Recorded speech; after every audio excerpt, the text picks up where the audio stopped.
Hey, I'm Alex Radcliffe from Board Game Co, and today I'm covering Once Upon a Line from Pert and Fracas. Hopefully I'm saying that correctly. This is on Kickstarter. This is in association with Lucky Duck Games, and this is a scratch-off storytelling game. This is a prototype, all rules, components, all that stuff, subject to change. I'll have a link to the Kickstarter down below. And with that, let's go ahead and talk about this. And some of you may have noticed I said covering and not reviewing. This is very much going to be a first impressions, only because of the nature of what the game is trying to do and what I've had access to actually going through. But let's go ahead and talk through that. There will be light spoilers to one of the tutorials over here as we go through this. Very light spoilers, but in case you want to skip all that, just skip to the final thoughts and I'll make sure to have all that cleared out. But doing the process of teaching what this game is and how it works, there'll be very, very light spoilers to just the tutorial. And by light spoilers, I mean like the first 2 minutes of the tutorial mission we'll be talking about. What is this game? What is Once Upon a Line? Well, Once Upon a Line, for lack of any other terms, is a scratch-off storytelling game. You, as the players, are going to be given, well, these. You're going to be given these little boards over here, where you can go ahead and go through a journey. Starting off with, we have a tutorial, and we have an intro prologue. That's what we have over here. And then what we don't actually have yet, but we have samples of, is these are the full-on missions you'll be exploring. So you can see this is what a full mission will be like, and these are what I've had access to so far as how the game actually goes through that. But as far as the game goes, it's, like I said already, a storytelling scratch-off game. You're going to start off the game with certain cards given to you. As you go through, you're going to go ahead and look at the back over here.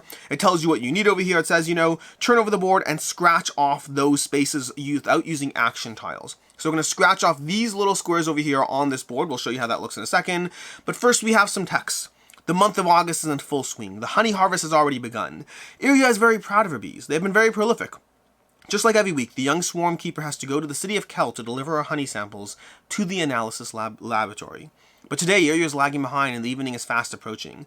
Sirvin, who is supposed to take over at the shelter, has not yet returned. The journey becomes more and more perilous with each passing minute. With nightfall comes many terrifying nocturnal insects.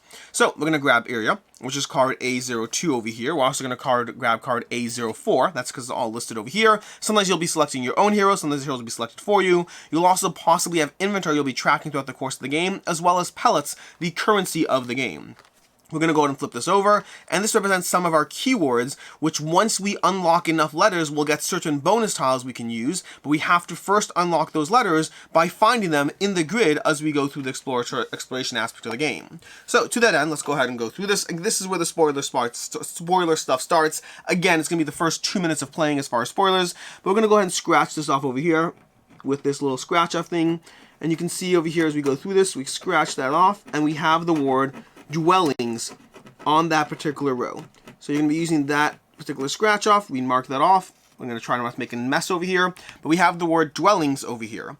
Now this word has a firm line at the beginning and a firm line at the end, meaning you're going to be looking for a card. We also see a line on top of the E, which might be relevant, but when you see a firm word like that, you're going to look for the word in this pile of cards that matches it, in this case, DWE, or dwellings. You're going to read through this card. We have dwelling. Night will soon fall in the Valley of Sequoias. You slip on your flight suit and you're ready to go. As you pass through the door, you whistle for Hexa, your pet honeybee. And you'll notice honeybee is listed in those letters over there, which means it's going to be a word we're looking for. The rascal is nowhere to be seen. Her behavior has been a bit strange recently, and she's begun wandering further and further from home. It's very likely she's wandered off again. Perhaps hiding in a wild colony, or maybe she's dozed off in a secret cache. These are all words that we're going to be looking for in this grid. We need to be mindful of that, and that's where you're going to start trying to pay attention to what we have over here. You see, we have the word cache, which is 6 letters and ends in E, but this letter over here, which ends in E, over there, 1, 2, 3, 4, we don't have enough letters to actually get to that. We do have the word colony, which could be one of these L's over here, as well as the word honeybee, which we could try finding. So those are all the words we can try finding on this grid. And this is where the action part of the game comes in. There is an action economy in the game, an action you're going to be using with your characters. In this case, we're going to go ahead and look at our little grid here, and we're going to use, we're in the blue section, which is the blue text. That's going to be relevant to later stuff going on. We're going to go ahead and choose, let's go ahead and try to see if we can find the word colony, C-O-L. Let's go ahead and spend a single one of these into our action grid. We're just spending the C-O. So we're just trying to find the C-O on this grid, and we're going to do so by scratching off. Let's go ahead and do it on the first L over here, and we're going to try to find our word moving upwards. So we're going to try to find 1 over here. Let's see if we can find it. And we got an O over there. That's looking good. So we got the first letter, because we're trying to do a 2-spot hex over there, and we're doing it from the word on the grid. Everything you do always has to come from the grid, and there we go. we have the word C-O-L over here, which means there's a good bet that the word colony continues off from there, which means we'll need the O-N-Y. So let's go ahead and throw this O-N-Y over there and continue trying to find the word colony on this grid over here. So we're going to scrape that letter over there. We got the other C. We're going to scrape the next letter. And you always have to work your way up from letters that are already exposed in the grid. Okay. And there we go. We now have the word colony in our grid going through there. And that's basically the process going through there. Now that we have the word colony, we're going to find this word over here. And this is where the spoiler parts will stop. We'll grab the word C-O-L, colony. A massive wild hive made up of thousands of cells hangs from a sequoia tree. You can hear the buzz of a honeybee emitting from every alcove of the structure. Amongst this noise, you can make out the signature sound of Hexa. You'll recognize her by the bracelet fastened around her leg, and you'll finally be able to take flight. Once we find the words honeybee and the words bracelet, we'll be able to go ahead and go on the grid of destiny. We'll scratch off all these little lock areas over here and take a certain card. So this gives a specific text around there. That's basically what's going on in this game. In the game, you're going to be going through the process of going through a journey of exploration with these words. You're going to have a keyword that's unlocked as you start your adventure, and then from there you're going to start grabbing cards, which will give you hints and clues as far as other words you might unlock. You're going to be using your action selection mechanism, these tiles over here, to define how you go ahead and combine your tiles. And you could combine them. You could go ahead and combine the 5 and the 4 together to say you're going to unlock 9 letters at once. The only problem is there are times in the grid where you'll hit a stop icon, and if you've committed 9 at once, well, you may have to stop despite having committed that. So you're trying to balance, you only have 4 action grids right now, and those might actually lock up as the course of the game goes on. Because when you refresh your tiles, you'll go ahead and mark off one of these little time markers, as well as when you change colors. Changing colors represents the idea of different locations in the grid. Right now we're in the blue section with the blue letters. As we travel and explore different things, we'll unlock different color sections and be able to move around, but that will cost us time. Using time will go ahead and weaken us because we'll start lowering the strength of some of our tiles. Whenever you scratch off one of these little markers, of these time markers, again, that's going to be whenever you recall your tiles or when you switch locations, or sometimes there's a penalty in different ways. You'll go ahead and you'll have to go ahead and scratch off a tile, possibly weakening yourself in the process. More often than not, there are things like, hey, take your largest tile and lower it by 1. So in some way, you are penalizing yourself and getting weaker as you go through the game. At the same time, you're slowly unlocking keywords, and different keywords. So the keywords we found so far in this particular, unlock over here, are all cards that correspond to cards. But sometimes they're cards that just have, sometimes they're words that just have the words themselves, and they're used to unlock your gifts in the game. You're going to use certain letters, you'll unlock a bunch of letters, and you'll use them to scratch off certain gifts, unlocking certain bonus tiles you can then use to get that bonus tile in different ways, which gives you and or the character you're playing as different ways to be slightly stronger in the game. We're going to move this off to the side to avoid spoilers for anyone who's coming into it, but that is basically what's going on as far as Once Upon a Line. You are scratching off words, you are working within an action economy system, you are having bad things happen as far as slowly clogging up your grid and weakening your letters, and you're trying to uncover the mystery before time runs out in Once Upon a Line. And with that, let's go ahead and go into this, not necessarily review, but overview, thoughts, opinions, all that stuff. Not a full review, but I will go through thoughts, opinions, what I liked, didn't like. Mostly the same structure as a review, just with the caveat that I very much only got to uncover the tutorial and the prologue, which means I very much have a limited experience as far as Once Upon what it is that Once Upon a Line can actually do. I've only gotten a taste of that adventure as opposed to the full adventure. This, again, for context, I've been playing with this, and this would be a full adventure. A whole lot more going on in those grids, but I don't have access to them right now. So, with that, let's start off with our general review, starting off with ease of play. Rulebook's pretty easy to dive into, and gameplay is very easy. I will note as far as player count, this is a 1+ player game. We'll get into this in the what I can see others not liking section, but this, I would say, is primarily a solo experience. I think there's room for it to be a 2-player experience. I think more than that, you're just wasting your time. This is a game where it's really just about scratching off the letters and unlocking things and uncovering things, giving it very much a narrative feel. And I think that the more players at the table, the more players will be wasted. I think this would thrive as a 1-player experience, possibly as a 2-player experience.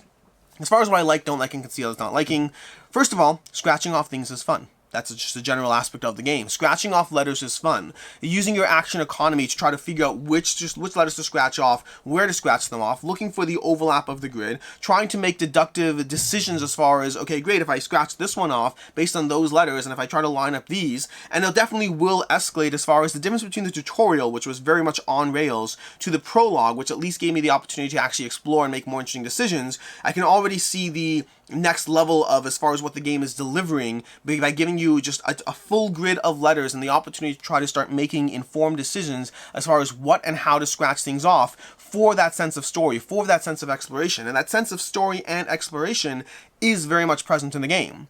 You have these story cards that guide you into a bit of an adventure as far as what goes on, and that adventure does give you branching pathways as far as different ways to handle things. Whether you're going to hold on to certain pieces of equipment. I'm going to try to do this very spoiler free, so I'm going to be very vague as I talk about things. But you'll have the opportunity to do different things with different pieces of equipment. You'll have the opportunity to engage with characters in different ways, to possibly solve puzzles, or to brute force your ways past things. There will be different elements of adventure and story and exploration, and choose your own adventure to a degree, or just making choices, as it were, as you go through that experience. The game will give you all of that in this, well, a scratch-off word game as trying to decide what to do and what to hold on to. When you find things, you'll make decisions as far as what you do with those things as you go through this adventure. There is a sense of exploration and unlocking in the game. And that sense of exploration and unlocking is also present for your characters as well. When you have your characters with their abilities, choosing which abilities to unlock and in what order, choosing where to commit letters you find, especially once you start diving in with multiple characters in the game, choosing where to unlock things so you can get certain abilities and start trying to find different pathways forward in your adventure. Again, that general sense of progression is very much present, a sense of progression as you add things to your inventory, as you get stronger as a character, also getting weaker as the game slowly punches you down, but going through all of that, all built around a scratch-off narrative adventure. As far as what I don't like in the game, first of all, you get weaker as you play. You do unlock abilities, don't get me wrong, so you have some sense of getting stronger, but the game does take away your tiles and makes you get weaker as you go through the game. As you slowly run out of time, your characters get weaker, and that's a mechanic I've never really loved. I don't love the sense of having myself as a character feeling like I get less and less done as the game goes on. Now, the timing of the game, at least based on the adventures I've had so far, does seem well paced, so even though you get weaker, you're still strong enough to get the job done. It's not that you're not able to accomplish the missions, it's just that I just don't love the fact that I start off strong, and then as the game progresses, I feel like I get less done and then I'm less efficient. I don't like that arc. I like feeling stronger as I play games, not feeling weaker. I'll also say, and this is where it's very hard to say because of the nature of my experience with the game, of having a tutorial and a prologue and not yet a full adventure, I will say that while there are times where I've made decisions around what to scratch off based on seeing the grid and based on being able to make deductive decisions as far as what to scratch off, I'm not quite clear how present that is versus how often it's just guesswork. Going through the tutorial, for example, primarily just felt like guesswork. It felt like you just made a guess. Hey, there's an L here. Like again, if you watched the how to play that I went through, there were 2 L's there. I could have chosen either one. Why choose one versus the other? No particular reason. I just chose one versus the other. And that kind of guesswork is very present in the tutorial. In the prologue, it was definitely present, but it started to have more decisions baked into it. And I imagine the full game has even more decisions baked into it. Like as the grid populates more and more, you start being able to find patterns or make more interesting deductive decisions as far as how those patterns will unveil and unlock in the grid.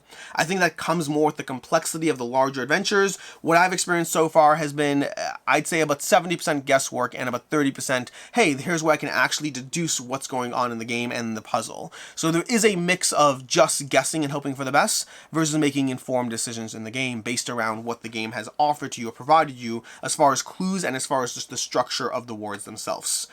As far as what I can see others not liking, like I said already, I think this is primarily a solo experience. I do not think there's a lot of room for another player. I think this is mostly looking at a grid and scratching things off. I don't think there's enough decision or deduction going on to really keep 2 players heavily invested unless you're heavily invested in the story and you're both fine kind of being along for the ride as you make decisions together. I think this is very much a solo game in the type of puzzle it presents, and I think those people or players who find themselves compelled by going through a solo experience together, I think this will work for you as a multiplayer experience, but I think the level of decision space in the game primarily works around 1 player, and it's just up to you whether you're fine having another player along for the ride, if that makes sense. So I think this is primarily designed as being a solo experience, for better or for worse. As far as final thoughts on Once Upon a Line. And not rating, like I said already, I need to see more of the experience, and I can tell you that the prologue already felt significantly more involved considering compared to the tutorial, and I'm curious what a full exploration, a full game will actually go through. I'll also say, I should also mention, by the way, and I didn't really cover this in the what I liked, but I love the riddles. I've only had a small degree of exposure towards the riddles, but what I have had, I've really enjoyed. They have a process and a system for giving you riddles and then giving you the opportunity to guess through them and have trial and error, which I think is really well done and gives a nice solid sense of puzzle to the game. But as far as final thoughts, overall, Once Upon a Line has the first benefit of just being a very unique experience. This is a game like no other game I've ever played. Genuinely, like no other game. It's a scratch-off word game in which you're going to be uncovering words through a scratch-off system that's going to be expanding onto a grid that combines it with the narrative element. It's just incredibly unique as far as what it's doing, but also it feels more like an experience than a game. It feels like it leans heavily into the narrative elements, giving you a structure and mechanics that kind of help you explore that narrative adventure that you're going on, but it does feel more experiential than it does feel more mechanical, which is not necessarily a bad thing. It's just understand what you're getting yourself into.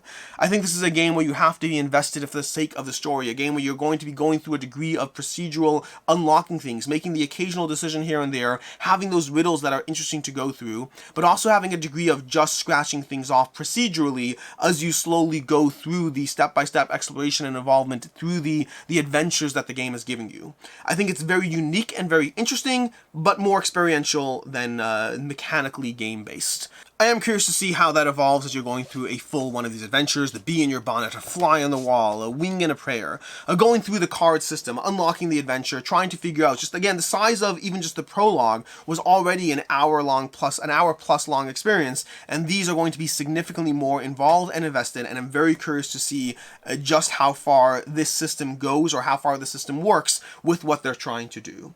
But overall, very unique, very interesting, very intrigued to see where it goes next.